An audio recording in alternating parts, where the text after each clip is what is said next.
Welcome to Wargroove. We are back with the semi-finals for the first qualifiers for Worlds. This is the February qualifiers for Wargroove 2. And we've already gone through some of the bracket. If you haven't seen some of these games yet, check the rest of this playlist. But this video is about the semi-finals. We're going to cover every game in the semi-finals because they were all very contentious, very serious. You know, it's the semifinals. We're going to start with world champion Saikoya versus up-and-comer Skyro. Then we're going to go into Sparky, another up-and-comer, versus Derek 999, a veteran player, but who hasn't quite made their mark yet. We'll see if this tournament changes things. All right, I'm going to start with the Saikoya matches, and let's just jump right into it. Here we go. I got the code here. And of course, I will change my settings to make the viewing experience a little bit better because I have it on the competitive setting right now. Boom. Okay. In the yellow, playing Koji, we have Skyro. And in the green, playing Sedge, nice, we have Saikoya. It's very important, you see, Saikoya sent that sword away from the villages. And we'll see if Skyro does the same thing. Yep, they do. The idea is you want to get to these fortified villages in the corner as quickly as possible. Or not. Saikoya actually sent their sword down to capture this center village. What kind of shenanigans are they up to? Yeah, Skyro, meanwhile, is prioritizing the fortified village as normal. All right, well, what was the point of this? Now we see the point of this. Saikoya was able to steal Skyro's lumber mill with that kind of a little bit of extra sword movement there, and they'll still be able to capture their fortified village in time, it looks like. Whereas Skyro is a little bit early. Oh, this is brilliant. This is brilliant from Saikoya. This is brilliant. Because they're going to be so ahead for having this lumber mill. And now they use the barge to move their sword over to the other side so they can grab their own lumber mill. Genius. Genius. This is quality Saikoya right here. Saikoya has gotten really good at finding small advantages in the opening. And we see Koji has given up on attacking the fortified village, just determined to get their lumber mill back as quickly as possible. Top priority, gotta get that lumber mill back. Boom, decaptures it, very nice. Alright, but they still don't have it, and that's going to be a delayed lumber recall for Koji, very unfortunate. Alright.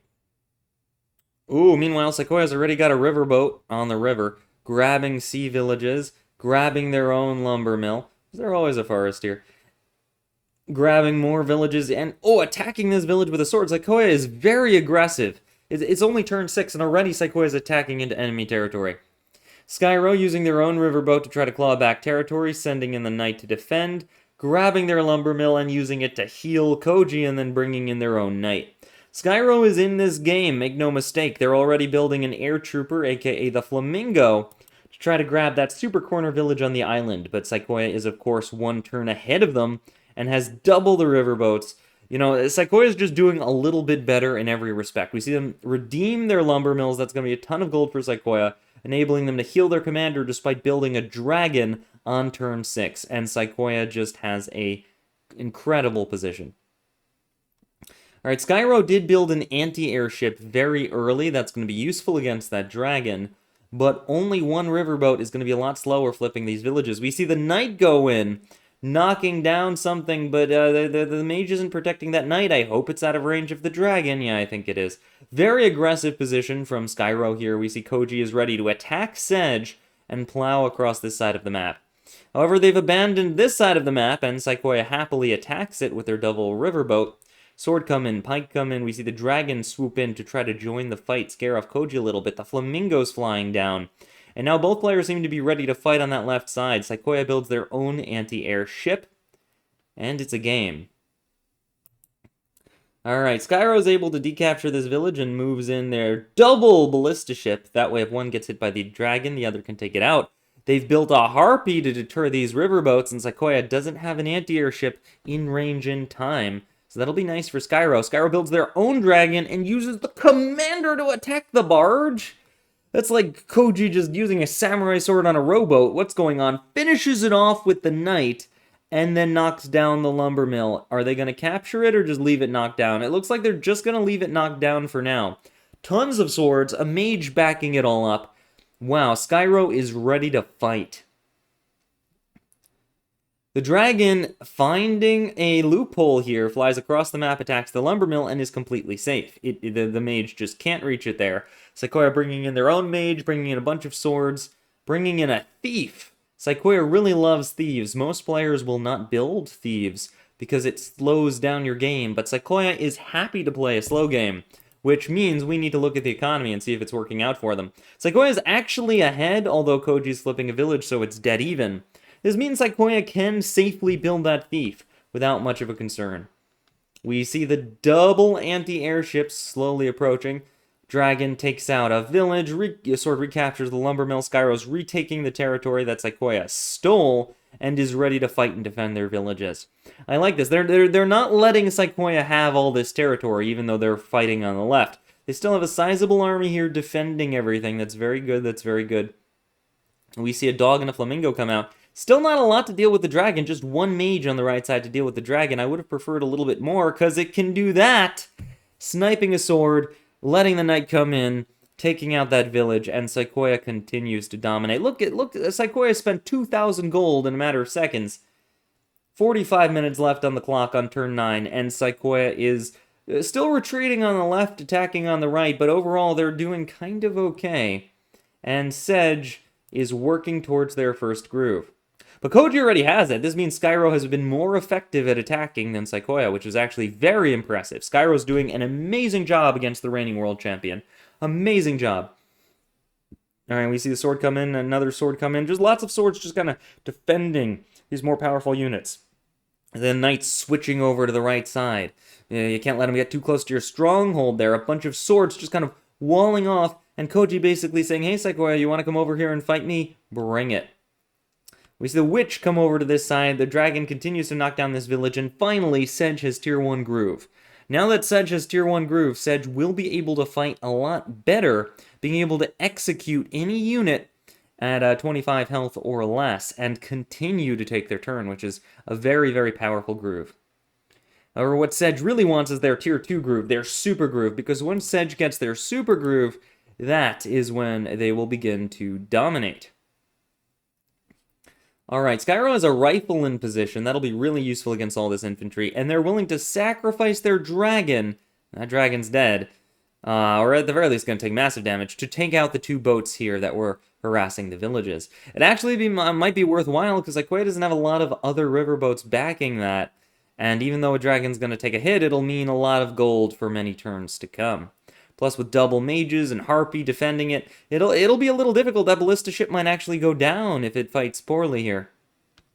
Alright, we see Sequoia using the knight and the archer to do some anti-ship damage of their own. Very good. It doesn't look like Skyro can deal with that archer, and sure enough, the ballista goes in, hits the dragon. Tons of damage to the dragon. Sequoia's own dragon comes in, once again finding a safe tile to attack from. Both players have multiple dragons, and Sequoia has a witch. Witches can one-shot dragons in Wargroove too, so that witch is going to be incredibly valuable in stopping Skyro from doing, well, what Sequoia is doing. You see, Sequoia keeps finding attacks with the dragon because you can't really build enough mages to cover everything on this map. But a witch just covers everything. We see Skyro's own witch coming in to prevent these dragons from doing any more shenanigans. Alright, Skyro's rifle is in position. That's going to prevent all these infantry from advancing, keep Skyro's villages nice and healthy. We see Koji continues to farm groove, almost at tier 2 groove. That's going to be nice. Once Koji gets that, Sedge will have trouble standing anywhere near Koji. On the other hand, once Sedge gets tier 2 groove, Koji will have trouble standing anywhere near Sedge. So it's kind of a race to see which nuclear tier 2 commander can get going first. Alright, Sedge is pulling into an attacking position, just using their knight to knock down a village and then putting their army behind the knight. Very like Sequoia. We've seen Sequoia do that a bunch of times.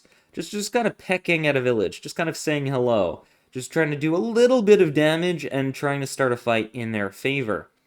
But is Skyro gonna fall for the trap and attack Sequoia? Well, I guess we'll see. If we take a quick look at the economy here, it's pretty even, but Skyro actually has a slight unit advantage.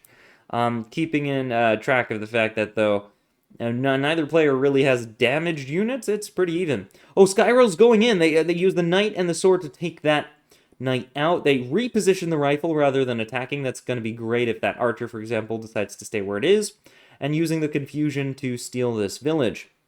They're also attacking on the right side, bringing in the dragon, bringing in a knight to the left. It looks like Koji's going to the left, which makes me wonder why there was an attack on the right. Are those units going to get abandoned? I don't know about that.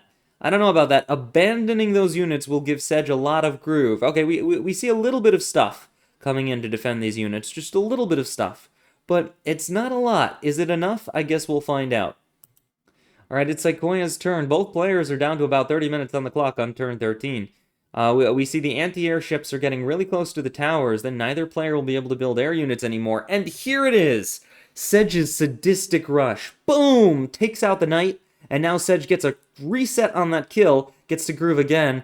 Boom! With the power of that archer crit, Sedge can now take out this sword.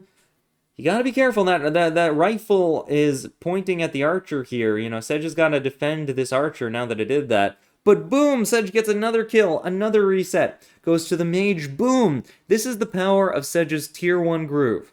Now, it doesn't give Sedge any groove when Sedge gets the kills like this, but it lets Sedge get kills they wouldn't have been able to get otherwise. Now Sedge can auto-attack, knocks down the village, is protecting the archer from the rifle by blocking it with their body. Totally great move.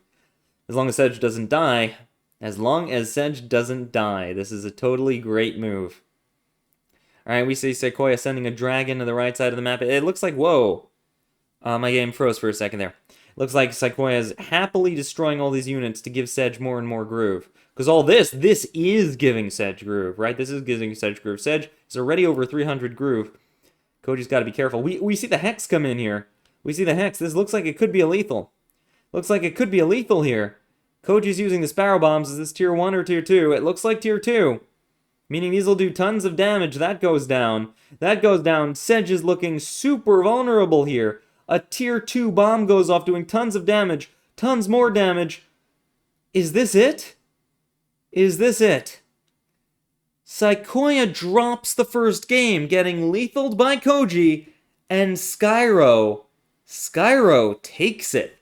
Skyro has just taken the first game off of the world champion.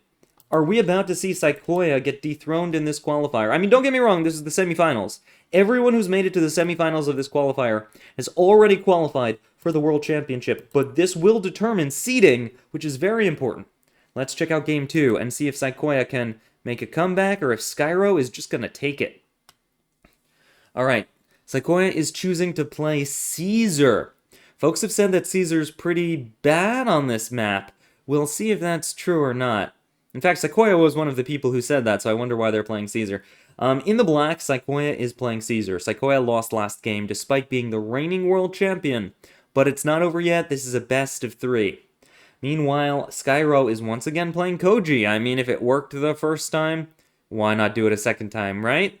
See if they can catch Sequoia out again. Alright, the pressure's on for Sequoia. I mean, Sequoia has already lost a game. And Skyro only needs to win one more game to knock Sequoia out of this qualifier. What are you going to do if you're Sequoia in this position? Alright, we see Skyro healing. Both players healing their commander, moving a lot of swords forward. The opening on this map has been pretty much figured out by the players at this point. They kind of know what they're doing. They're stealing each other's lumber mills, stealing each other's villages, working on harassing, you know, and trying to grab as much economy as possible. We see Sequoia doing a very good job, very clean. It looks like they know what they're doing.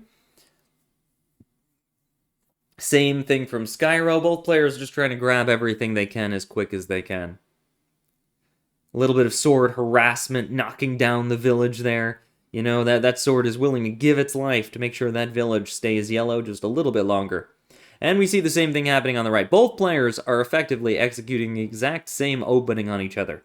And this is really good. It means that whoever wins this game won't win because, you know, they found the sneakiest possible opening, but rather just their skills as a player. And I you know, opening stuff is cool, but I like to see this once in a while where both players know what they're doing. They open the same way, and then we get to see them fight and really put their skills to the test, right? That's what I want to see. The fact that there's 3 minutes left on the... only 3 minutes spent on the clock, 3.5 minutes, means both these players know exactly what they're doing. Sequoia knocking down the lumber mill again, getting a bit of groove. The reason Caesar is not, Caesar's the dog, by the way, Sequoia's commander. The reason Caesar is not considered the best commander on this map is because Caesar works really, really well when you can join your army very early on. You wanna be with your army very early on. You don't want to be with like half of your army, and you don't want it to be made of swords and knights. But unfortunately, that's kind of what happens on this map. You're only really with part of your army, and it's made of swords and knights. Ooh, wait, what is this? We see Skyro attempt to attack his lumber mill, but it doesn't go down. Could a mistake have been made at some point? Hard to say, hard to say. Did they do something wrong? Did they do something they shouldn't have done? Did they mess up a heal? Who knows?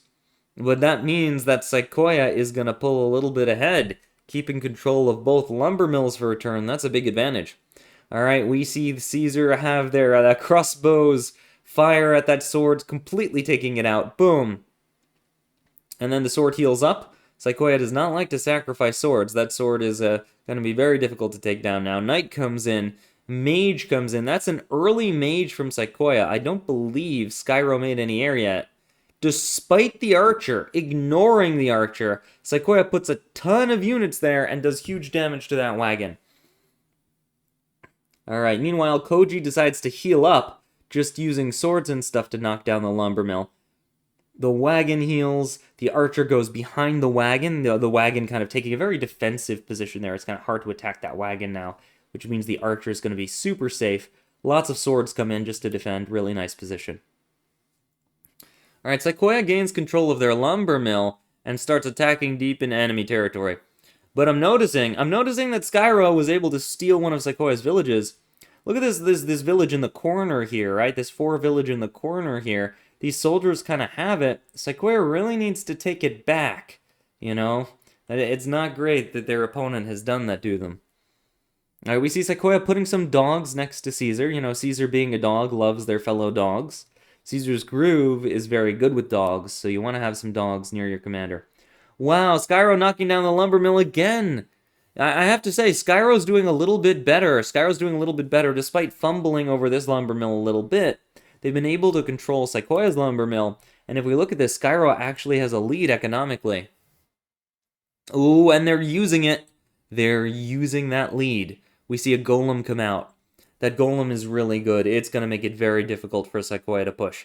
But Sequoia can still do a lot of damage before that happens. We see the dogs going in, doing just tons of damage, trying to take this out, trying to take out that village as soon as possible, grabbing the lumber mill back, and Sequoia is now gaining control of their territory.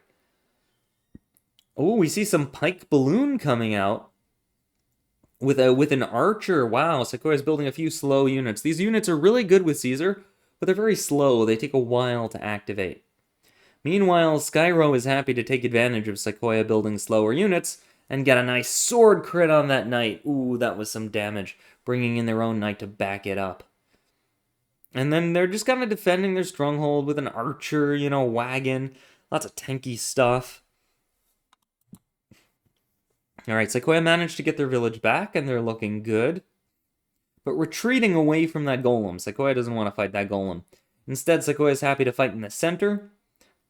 Drops their pike and archer. Really nice, solid center position. Look at this beautiful center position that Sequoia has. Very difficult to attack. Very difficult to go anywhere near because of the archer. And then you got like these dogs, the harpy, the knight. Oh, and Caesar. Solid position. Love the position from Sequoia. Alright, we see Skyro grab their stuff back, and now it's an even game. Both players having about the same amount of stuff. But what's gonna happen? Skyro's really respecting Sequoia. That position is pretty far back. Sequoia might even be able to move forward a little bit. I don't know about that. Maybe Skyro's plan is to use the golem to knock down this lumber mill again, and we see a dragon come out. Very nice. Yeah, because because Skyro moved so far back, Sequoia was able to find a pick there, flip the lumber mill, take out some units, and now Sequoia is really marching forward, you know, with having both lumber mills, a pretty big advantage right there.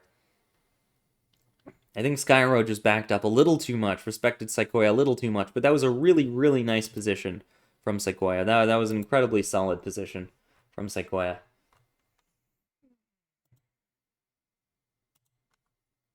Alright, we see Skyro coming in, knocking down the lumber mill. That's pretty good.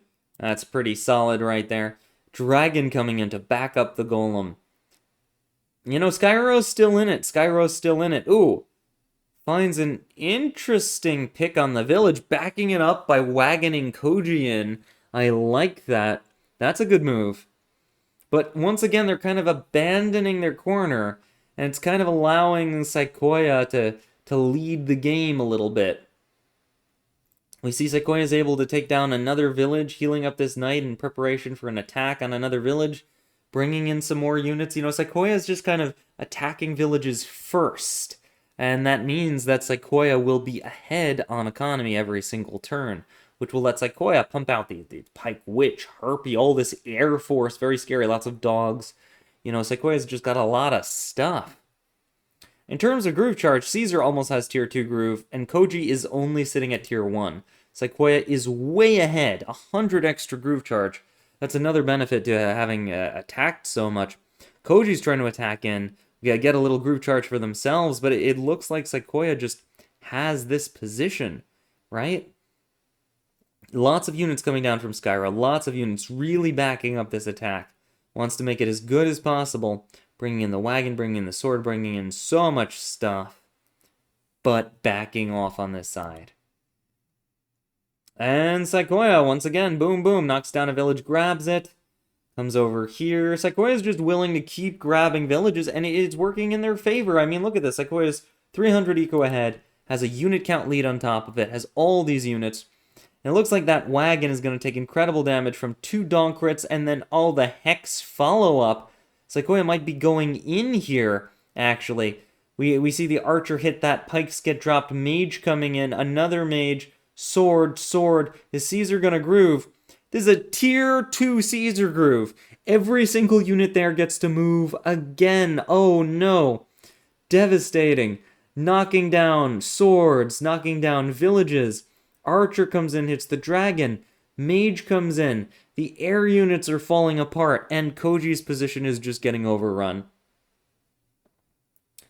Yeah, it's funny, Sequoia said that Caesar's not good on this map, but this is looking pretty good to me. This is looking pretty good to me.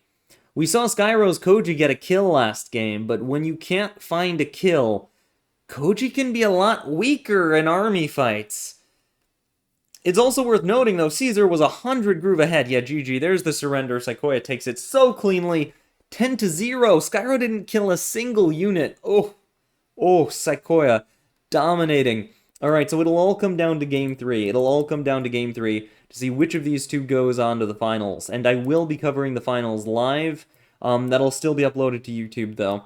Alright, let's see who gets to go on to the finals. Who gets to move on from the semifinals. In yellow, playing Caesar now, we have Skyro. Skyro's like, okay, I want to try Caesar.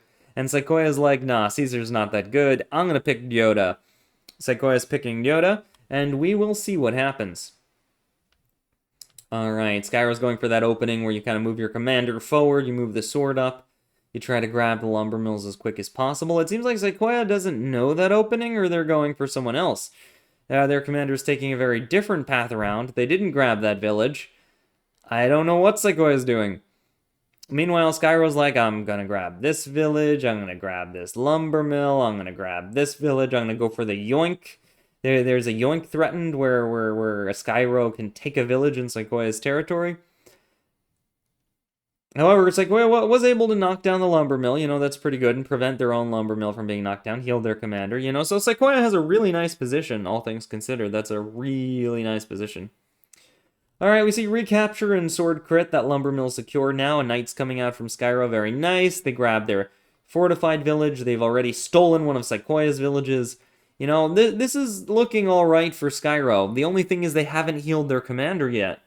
So Sequoia is going to have the ability to kind of run through units like this, grab villages very early, make some early attacks.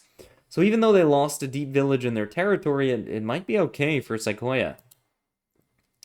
Alright, Skyro grabs the last of their villages and uses their commander, who still has not been healed, to do some heavy damage to this village, allowing a sword to take it out. But their commander still has not healed. We see the lumber mill redeem, mage comes in to deal with the harpy, we see the knight coming out, sword backs up a little bit, and Sequoia now builds a defensive knight to try to get rid of this Yoda who's come to harass them.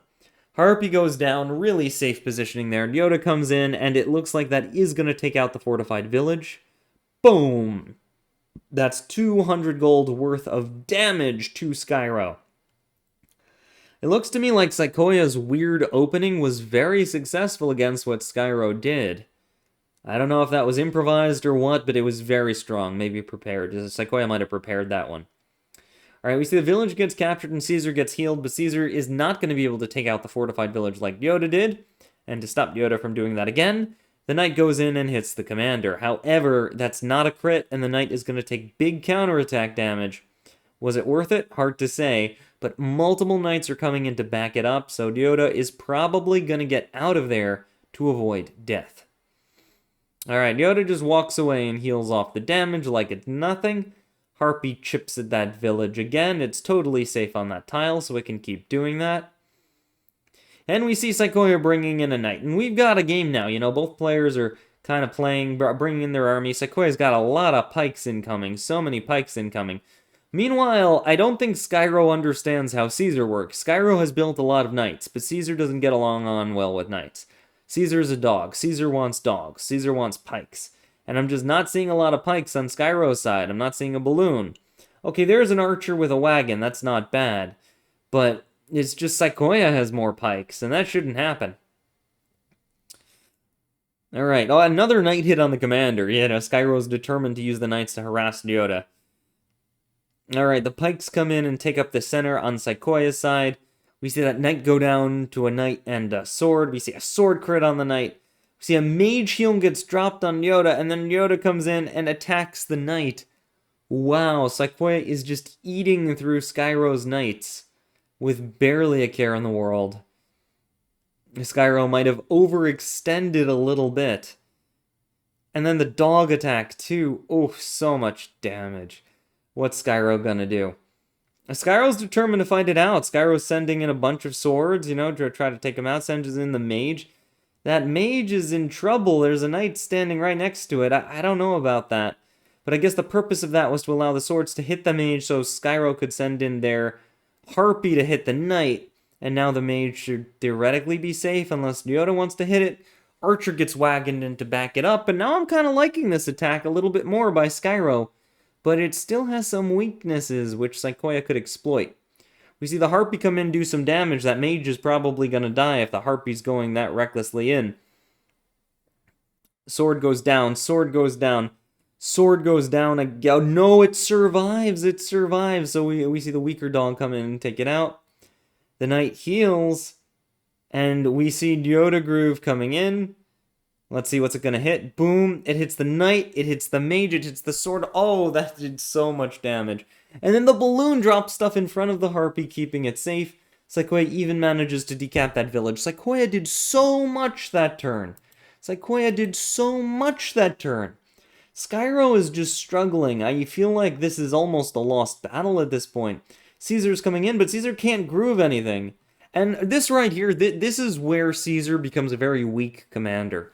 You know, you really have to have the right army composition in the right position to use Caesar. In this kind of situation, Caesar can't groove anything. Caesar can't get any use of their groove. Yoda's already used a tier 2 groove by the looks of it, and is continuing to fight and take units and can just slowly walk away from Caesar. We see sword crit on the... Oh, wow, yeah, not walking away. No, going in. Going in. Alright, now walking away a little bit. They just wanted to take the mage down. Alright, that sword heals up. Boom, boom. Sequoia now owns that village. Now, I'll say this, Skyro made Sequoia dedicate a lot to it, but now that knight can just peel down and take village after village after village. Skyro's stuck defending their stronghold now. We see a little bit of damage coming out, and Caesar manages to get tier 1 groove. They're 200 groove charge, but Yoda's already used tier 2, and on top of that, they're almost at tier 1 again. It's just, Yoda is a much faster charger than Caesar. But all the same, it does look like Sequoia is doing pretty well. Yep, sure enough, knight comes in, takes out this village, grabs it with a sword. Swords are running down, and so then Sequoia sends in another sword to hit this sword to get it out of the way. Boom! Knight crit that Sequoia had sent up before, taking up this village. Sequoia's really good at setting those up. And then just backs up, and Sequoia's like, alright, Caesar, Have fun all the way over there doing nothing.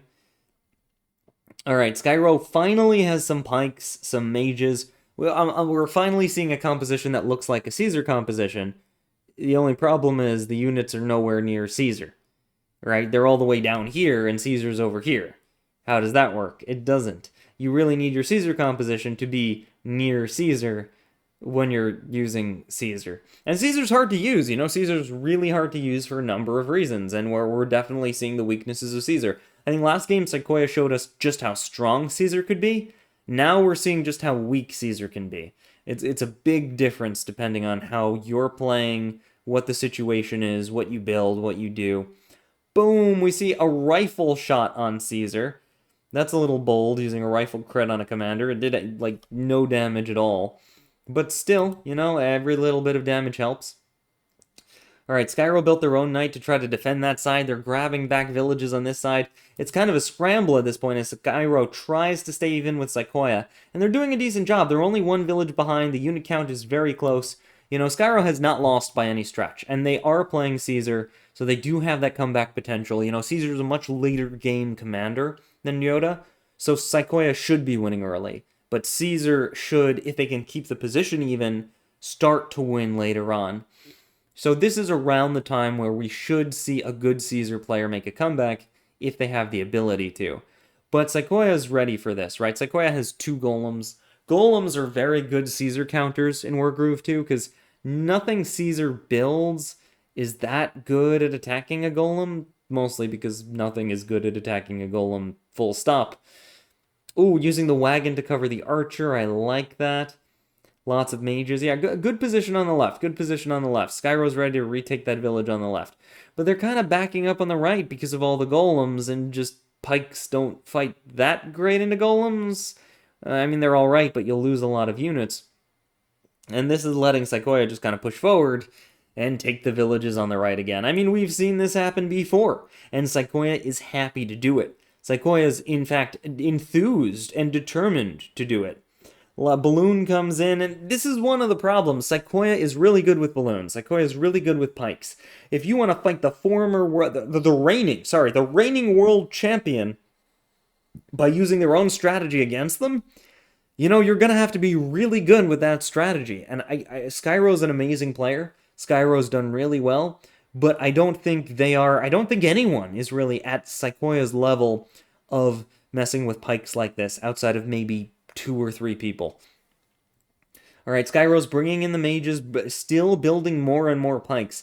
It seemed like Sequoia's strategy, rather than fighting Sequoia, is just to stall out the game until they can have a massive puddle of pikes and then send it forward all at once with Caesar Groove. And that's really powerful. You know, that's really powerful. But on the other hand, Sequoia has a rifle. Sequoia has golem. Sequoia was ready to beat Caesar Groove. You know, Sequoia's ready to kill the units that Caesar wants to groove. And Sequoia has enough space to... Oh, we just saw the rifle fire. That looked like it did a lot of damage. And Sequoia's just taking villages. Sequoia has their own pikes. Sequoia has knights and golems and Yoda Groove. And if we look at the map at the end of Sequoia's turn, it's coming up Sequoia. Plus 300 economy. More unit count. What's Skyro gonna do? Alright, Skyro goes in with it. We're at about 15 turns, but neither player has used up half their clock yet. So this is really impressive. You know, this is really impressive. Still at 35 minutes and 15 turns, with all of this army fighting. Alright, we see the dongs going in. Sword goes in, grabs that position. There's so many pikes here, and a golem backing them up now. Soon, Caesar might be able to try to fight this. Double flamingo. Oh my goodness. But, once again, Skyro's just backing up just a little bit too much, and you have to be careful. If you give Sequoia space, Sequoia will take that space. Alright, Sequoia's moving in, attacking, moving forward, taking the center of the map. And we see a tier 2 Yoda Groove from the looks of it, just damaging that pike, damaging the harpy, finishing off the sword. It didn't even do that much. That wasn't even a very good groove. But it repositioned the commander, it did a little bit of damage, and it allows Sequoia to maintain their lead a little bit longer and grow it by just a little bit. And you know, against Caesar, that's all Sequoia needs to do. Sequoia just needs to grow their lead bit by bit because Skyro isn't attacking. Skyro isn't marching forward. Skyro is being way too cautious and respecting Sequoia way too much. Alright, the Golem comes out. Hopefully this will give Skyro a little bit of confidence to be on the attack. We see units come forward. It's a shame, though, the Archer could have crit that. I don't know why dogs were used to take it out. Alright, we see a Pike crit going in on the Golem. Double Pike crit. Okay, that's why the Archers weren't used, so they could hit the Golem instead. So many units. Oh, more hits on the Golem. So much damage on the Golem. And finally, we see a Tier 2 Caesar Groove. But here's the problem. Unlike when Sequoia used it, there just isn't that much for the units to do. Yes, they have +2 movement, and that's getting nerfed soon to +1, I think. But Sequoia's army is so far away, and they were so damaged from killing the Golem, that they kind of can't do very much. And I think Sequoia is really demonstrating how to play against Caesar Groove. Because this is a 350 groove charge groove. It should be game-winning. It should be dominating. It took out one Golem and a few other units. Caesar's army is super damaged, and Sequoia gets a great counterattack. That's not a game-winning groove. That was not worth 350 groove charge. It just wasn't. It just wasn't. Either Caesar's a little bit weaker than people think, or Skyro just didn't play it well, or Sequoia played it very well. You know, it looked like Sequoia knew exactly how to counter Caesar, and did just that. Witch Hex comes out, drops 2 units, and damages a whole bunch of others. Just so much damage coming out from Sequoia. Sequoia doesn't need a groove to do damage, they just run their army forward and do damage. Boom, damage, damage everywhere. And if we take a look at the score at the end of this fight, it's not even a question. Sequoia's up on economy, Sequoia's up on unit count. Yeah, just GG. Immediate surrender. Skyro surrenders. Sequoia showing us why they are the reigning world champion. They move on to the finals. I'll be doing the finals live, and then I'll put the full live commentary on YouTube in this playlist when it's done. But we're not done. We're not done. This was Skyro versus Sequoia. Amazing job, Skyro, by the way. Sequoia is so hard to play against. They are so good. We still have one more set to do. That's right, because 2 people need to go on to the finals. Not just 1. 2. So we need to take a look at the other 2. Who were they again? Let me pull up that image, remind myself. Derek99 versus Derek99 versus Sparky. Sparky. Okay, Sparky is kind of like Skyro in playstyle, in experience. You know, Sparky is another up-and-coming player, right? They've joined fairly recently. They've been getting really good, getting their ranked games in. Derek999 is like, I don't know, the black sheep of Wargroove. They, like, randomly show up sometimes, take out a really good player, and then lose and disappear, never to be seen again until some future tournament. No one knows where they practice or who they practice with. Alright, let's take a look at Sparky. Is in the green, playing Emmerich in this first game, and RPG Master, aka Derek, it's the same person, I'll just call them Triple Nines. Triple Nines is in the blue, playing Tenri. Now, Emmerich was bugged during this tournament, I believe. Emmerich was not working correctly during this tournament. Units did not... I don't think units kept range for very long. No, they did. This was... No, sorry, I'm wrong. In this patch, Emmerich is amazing. Yeah, Emmerich is completely broken in this patch. Sorry, I got that wrong. Emmerich is completely broken in this patch. Emmerich can give +2 range to trebuchets and just obliterate the game state and win the game. I don't know how 999 is supposed to fight Emmerich, but if they do, props to them. Alright, both players are opening. We see some early sword harass. You know, we see Emmerich heal up here, get a high health Emmerich. And we're probably going to see something similar on the other side. Yep, Tenri healing up. Both players kind of doing the same opening. 999, I think playing Tenri is going to be at a disadvantage here. You know, Tenri is widely agreed on to be a very mid-tier commander. In a podcast we just did where everyone was talking about commander balance, everyone kind of agreed that Tenri was kind of mid. You know, maybe not one of the better mid commanders even, just kind of mid. So, and Emmerich is top tier. Emmerich is perma-bannable. Like, Emmerich is that good right now.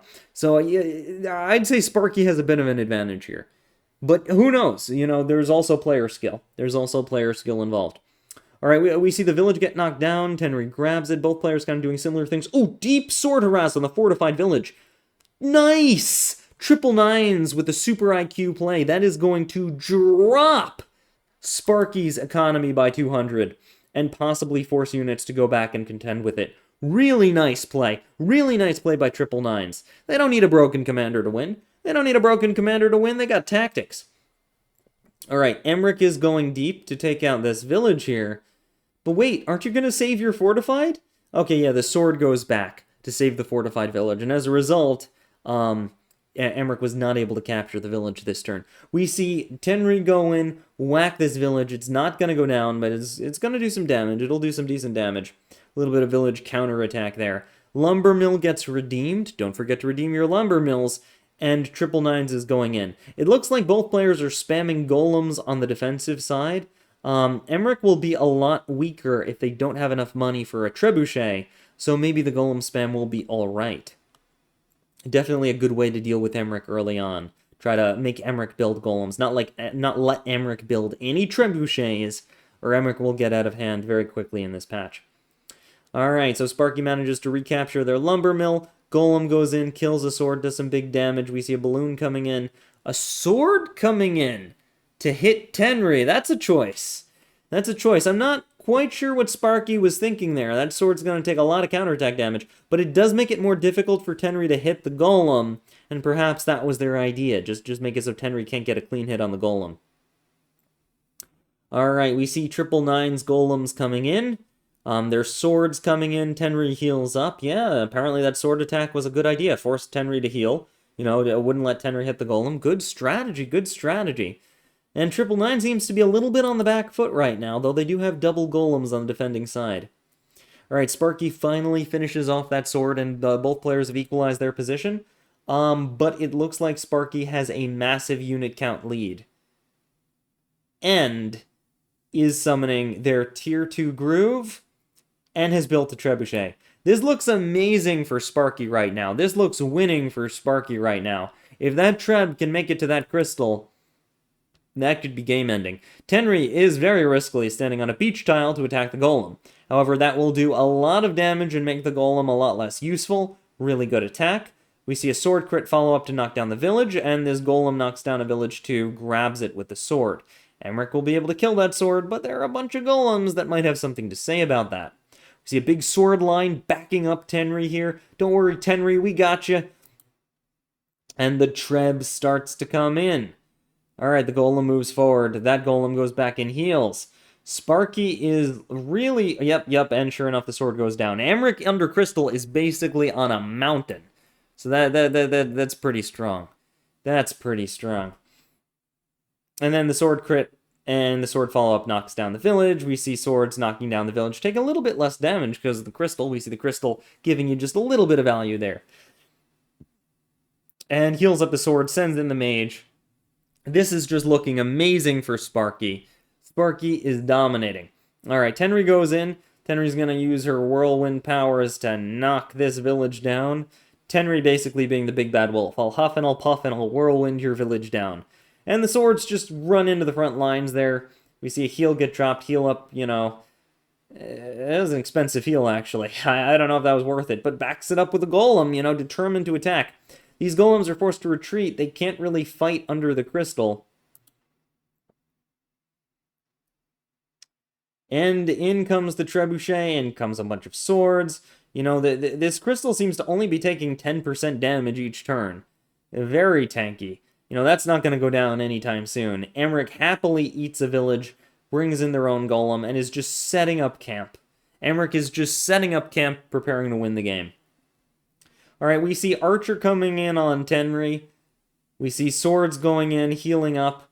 Golem goes in. A little bit risky to put the golem on the front line this early, because it can be attacked by Tenri, it can be attacked by the golem. Tenri could even use Groove to try to take it out, though normally you build a dragon first, and Tenri not having a dragon means you kind of can't do that trick. Alright, well, we see tier 1 Groove. We see tier 1 Groove. It is the golem.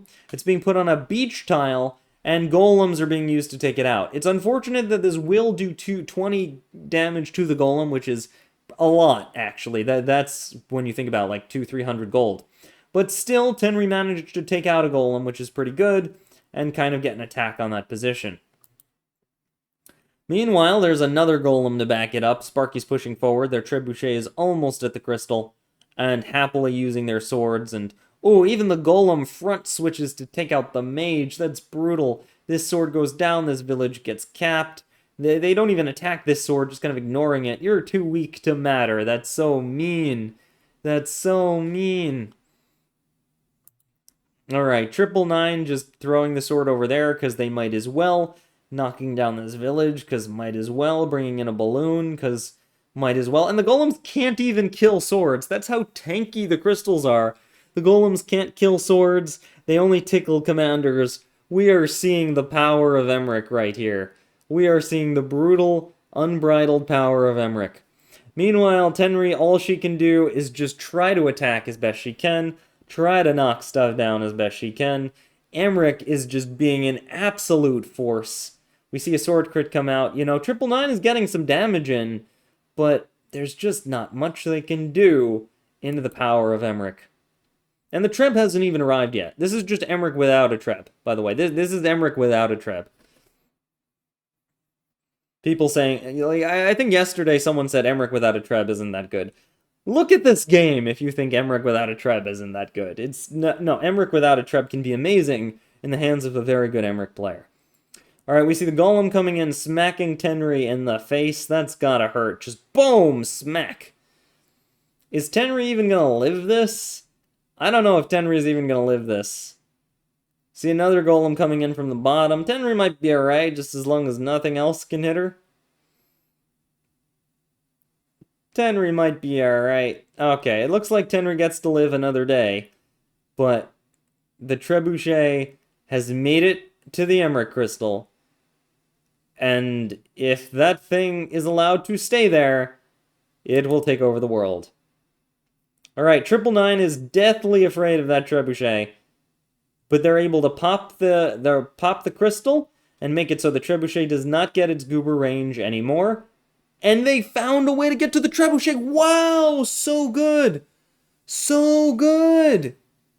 So good. Oh my goodness. Manages to get the golem to the trebuchet. That was a huge misplay by Sparky.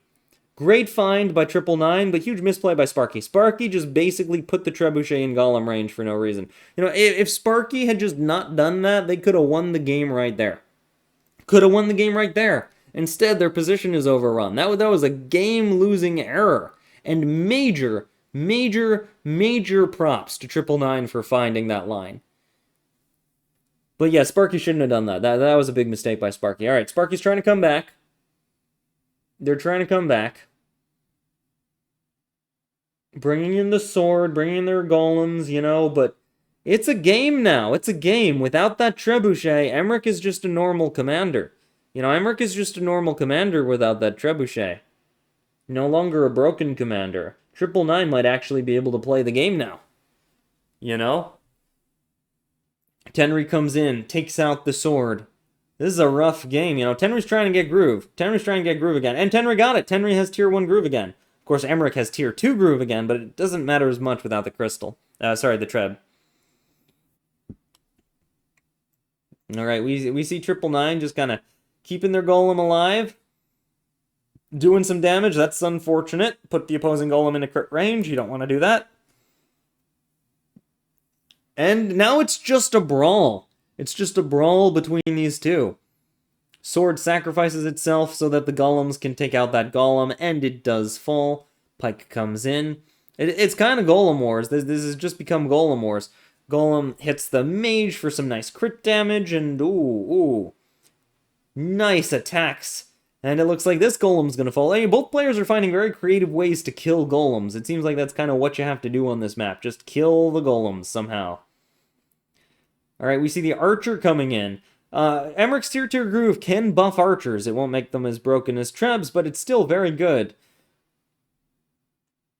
Down goes the golem. Uh-oh. It looks like 999 is about to sweep the map of enemy golems. Well, we see the front switching units kind of attacking in there. The golem goes down. The golem goes down! 999 has managed to clear the golems of the enemy. I mean, there's that super weak one right there, but that doesn't matter as much. This is going to mean that 999 can now win every single fight. In theory. I mean, there's a lot of stuff in theory. In theory, Sparky should have won a few turns ago, but they messed up. Oh, that's rough. That's rough. But, you know, Sparky was playing amazing before that. Let's not be too hard on Sparky. Sparky was playing amazing before that. I mean, just to get to the semifinals is amazing. And we see the super archer range from Emmerich's Tier 2 Groove. So much range. We see the power of the crystal allowing swords to freely attack, and dogs do so much damage. Oh my goodness, the damage. And the wagon goes back in to bring a pike. Alright, so it looks like Sparky's decided to play classic Emmerich, trebless Emmerich. We're going to see pikes, we're going to see mages, we're going to see lots of stuff just be really cool under the crystal. However, they seem to have lost the front up top, which means that, why didn't the sword capture that village? Was that a misclick? Why didn't... Okay, it's captured now. I don't know what happened, but it's captured now. I guess Tenri wanted to capture it. Yeah, that's probably it. Tenri wanted to capture it so it would have more health. Oh, that's not good. I don't know why Sparky decided to stand there. I don't know why Sparky decided... This looks like a surrender. This looks like a respectful surrender. I think Sparky has realized that their position was broken, and they're giving the opponent the chance to win the game by lethal. Yeah, this is a respectful surrender. Someone in chat's saying it's a concede. Basically, you can surrender just by hitting the surrender button, but sometimes players will show respect to their opponent by, like, just kind of walking their commander forward and saying, you've earned the right to take out my commander. You don't have to do that. I don't do that. Like, it's not better than just hitting the surrender button, you know, but it's fine. It's respectful. It's another respectful way to end the game. Just so you know what's happening. Alright, this is GG. 999s has won this game by surrender, though they've clearly won the board. I think the Emmerich player could have kept trying to play. I mean, they could have built a treb, maybe they could have saved it, but GG. That was a great game. It kind of seemed like the commanders didn't matter as much. Neither groove was particularly impactful, mostly because the treb got knocked down. If that treb had not gotten knocked down, if Sparky had played that turn correctly, sorry, I don't know how else to say it, Emmerich would have won the game, but that is unfortunate. That is unfortunate. Great game, though. Great game despite that. You know, this is the kind of thing where one mistake can really hurt you, and we're going to go on to game 2. So 999s has one win against Sparky, but it's a best of 3.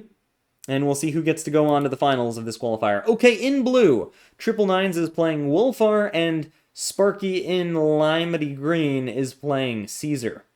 Now, we've seen some good Caesars and we've seen some bad Caesars, and the jury is still out on whether Caesar is too powerful or too weak. But everyone agrees Caesar is super situational, and you have to get to the late game to make use of their power. Wolfar, on the other hand, is one of the most broken commanders in the game right now. Not broken, but the most powerful commander that isn't broken. I think Wolfar is almost certainly getting a nerf in the next patch. And Wolfar is just really, really good. So I think 999s might have the better commander this time around. Though, like we saw last game, that might not matter. Player skill and not making mistakes is super important.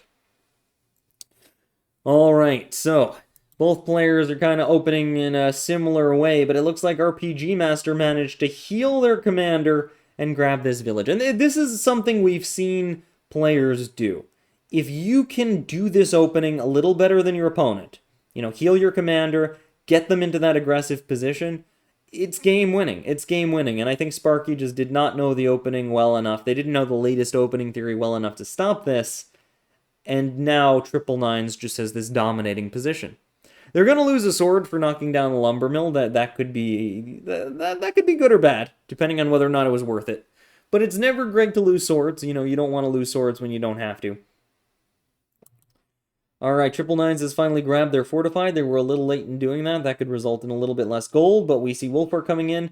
Looks like Wolfar choosing not to go for the fortified village, just going to take the corner village instead. But Sparky managed to yoink, which is a fancy way of saying steal early, one of 999's villages. So actually, it's okay that Sparky had a slower opening because they stole one of their opponent's villages. And actually, it's pretty even. Look at this. This is pretty even. Sparky's doing fine.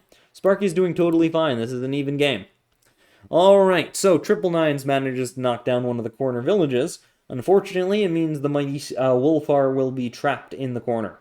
However, Wolfar has Tier 1 Groove, which will allow them to gulf a unit. Yes, I'm not kidding about that.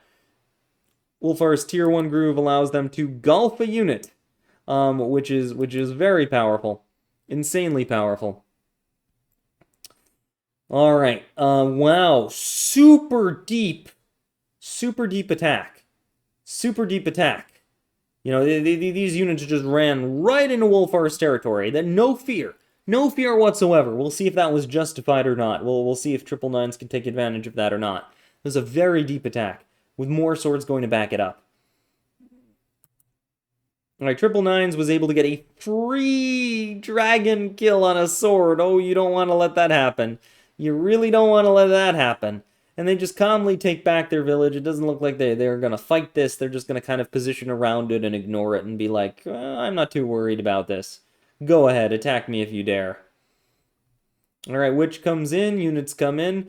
There's still... the anti-air is still too far away from the dragon to stop it from attacking some things.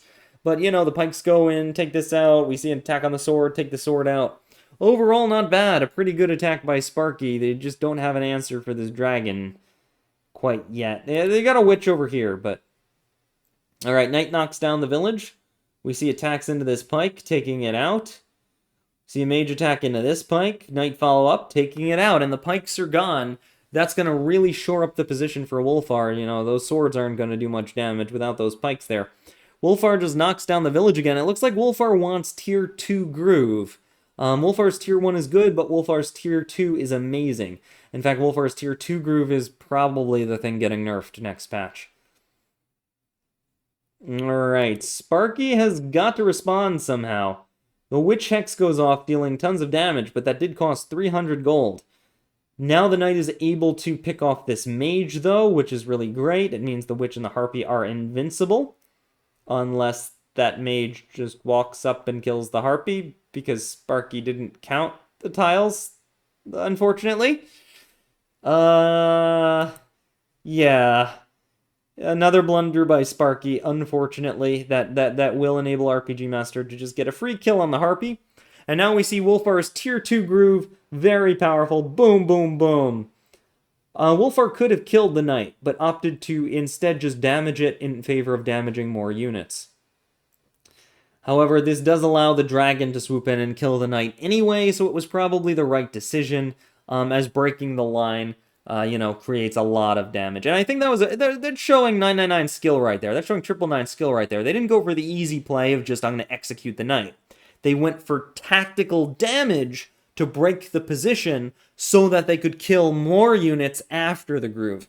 Really good. Really good. We see Caesar's Tier 1 come out here. This is not going to do very much. The mage elects to kill the dog instead of the witch for some reason. I think the witch should have been targeted, but the reason for not hitting the witch is that Sparky doesn't have any air units left, and so the witch won't do very much. So that was the reason for going for the dog there, just to try to win the land fight. Value-wise, that doesn't make any sense at all, but tactics-wise, that may have been the right decision. Either way, though, RPG Master is going to get a counterattack, even getting a dog crit. That's brutal.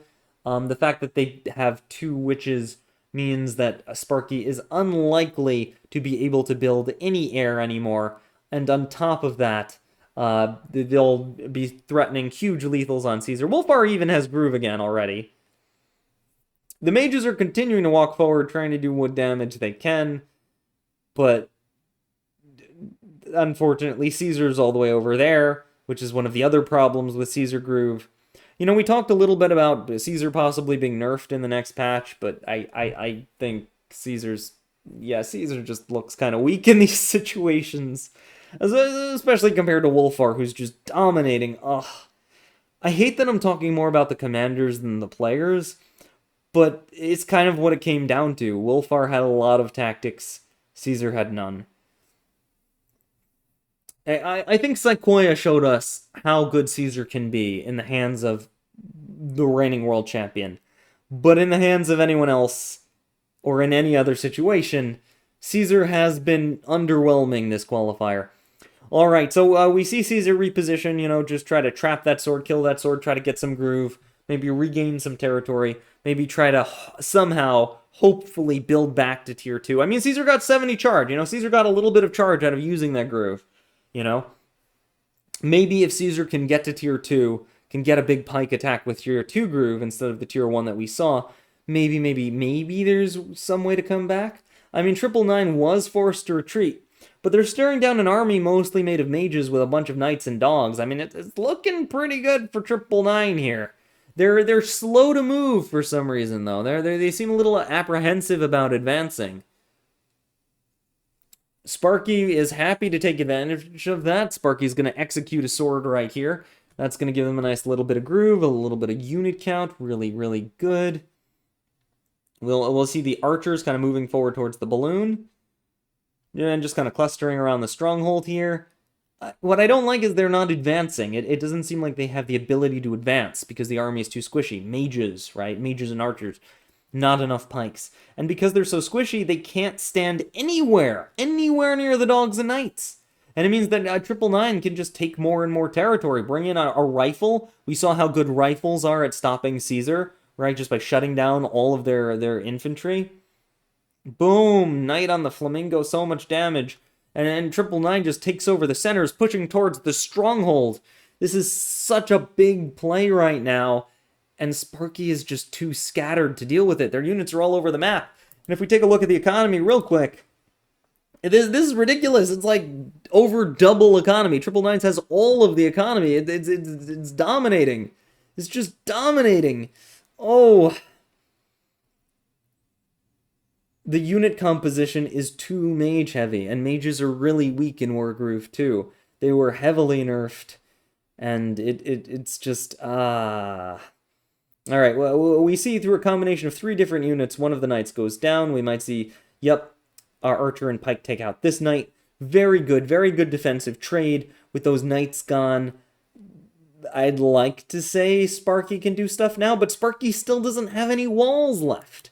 Their army is just too squishy. It's like trying to defend with a plushie. It's like trying to defend your with a plushie against an army of dogs. The dogs are just going to rip through the plushie. It's not a wall.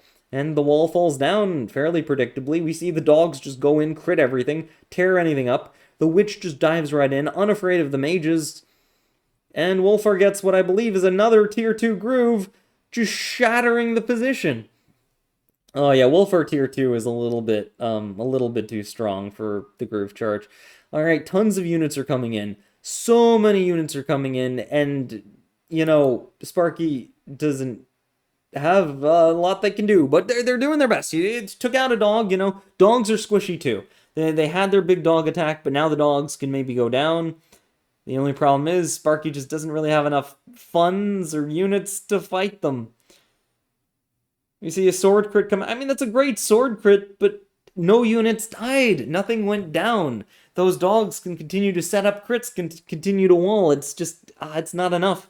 Caesar's got pikes, but they're all the way over here. They're nowhere near the fight. They're not going to make it in time. And this lets 999 continue to attack. The fortified village goes down. The rifle picks off the archer. Golems are being spammed from 999. And 999's not even attacking. 999 doesn't need to attack. 999 is so winning. Let me show you the scoreboard again. 400 eco up right now. Huge value advantage. Multiple rifles, multiple golems. Wolfar. What is Sparky gonna do? What can Sparky do? Sparky picks off the pike. Sparky tries to pick off this knight. Just kind of throwing all the heals that they can. But it cost 300 gold to kill that knight, and that sword's dead. That sword's dead. The pikes are coming in. Caesar's coming in, but Caesar couldn't really groove because they don't have enough for tier 2, and tier 1 wouldn't do anything in this position. Another 300 gold spent healing units. And Sparky is getting ready for a final last-ditch attack. We see the rifles destroying everything in their path, opening up for a dog strike on the archer. Mage takes down the balloon. Golem takes down the pike. Caesar's not going to have anything left to groove. You kind of need an army. And meanwhile, Wolfar just backs up. Wolfar's like, I did so much damage and I'm guaranteed to win. I don't need to fight you. You come over here and fight me. So many dogs, all healed, multiple rifles. What does Caesar even do? We see the dog come in and obliterate that rifle. That was a bit of a misstep allowing that. Dog heals up.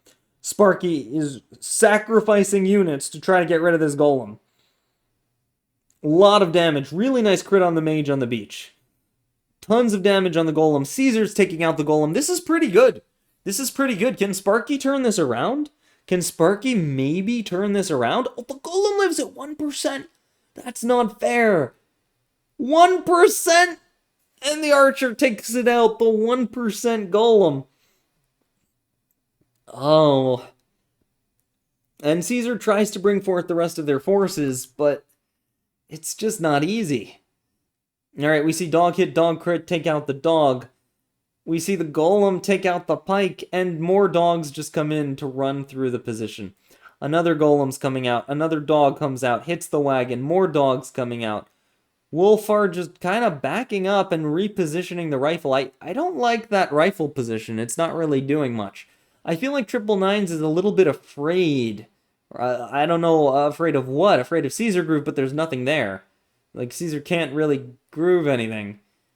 I think this is a bit of an overreaction by Triple Nines.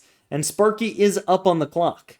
If Triple Nines keeps making mistakes like this, we could see a comeback. We could see a massive comeback here. There's some good damage on the dog. Heals up the wagon. Mage comes in to finish. Lots of units just being healed. You know, Sparky just wants to keep their army alive right now. 300 gold mage heal being dropped to help with just that. Flamingo comes in, but that's an expensive 400 gold Flamingo. And Sparky just has no money. So Triple Nines is happy to keep throwing golems at the problem. Throwing dragons at the problem.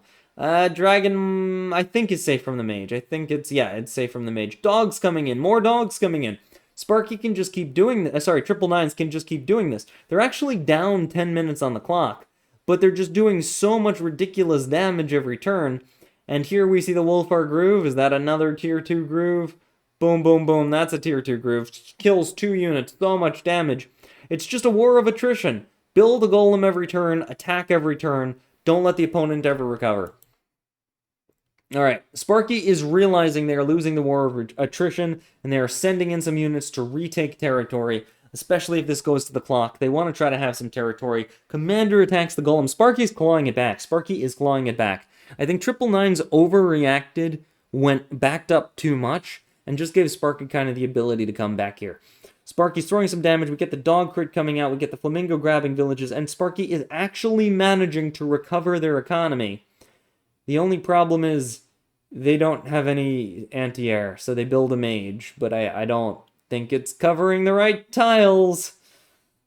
Rifle comes in and reloads. We see pikes getting ballooned forward. Oh, those are going to be difficult to fight. Golem goes over to heal and is replaced by another golem that just takes out a dog. Not even worrying about the commander. Why bother worrying about the commander when you can just kill everything else? Tons of damage pouring in. Pike gets hurt by the dog, but that dog almost dies to the pike in response. Dragon comes in, sure enough, does huge damage to the wagon, though that mage can hit it now. I don't know. Sparky's got some room to come back here. Sparky's got some room to come back. Sparky is up on the clock. And we see Sparky making moves to take more villages. The mage didn't hit the dragon, but the mage heals itself, and we could see Caesar Groove possibly activate here. Is this going to be a T2 groove? Is this a T2 groove? Finally we see it, the tier 2 Caesar Groove. Dog goes in and snipes the rifle. Beautiful. Sword goes in and finishes off the dog. Dog attacks the dog. And the mages can tear up the dragon.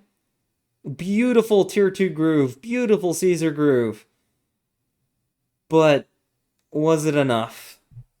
Was it enough?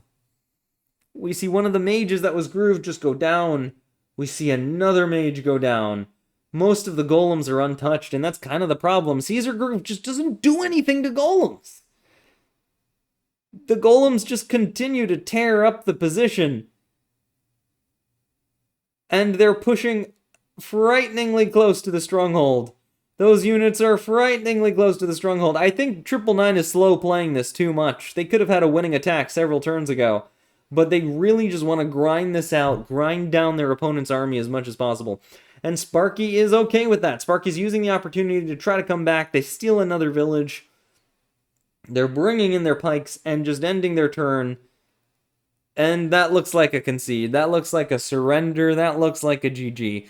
They ended their turn with their commander surrounded by the golems, not wanting to drag this out anymore. Sparky just doesn't believe they can come back from this. And the game is over. 999s with a clean 2-0 takes the game. And Caesar's win rate continues to plummet. I've got to say, Sparky did an amazing job. Sparky did an amazing job, but they had a few big blunders each game. And 999 had better tactics overall. I've got to say that I think Sparky was an amazing player, and they deserve to qualify for the World Tournament. They have qualified, by the way. Just getting to the top 4 qualifies you for the World Tournament. But Derek 999 will fight Sequoia in the finals. Hopefully we can cover those games live. That's all for now, and welcome to Wargroove.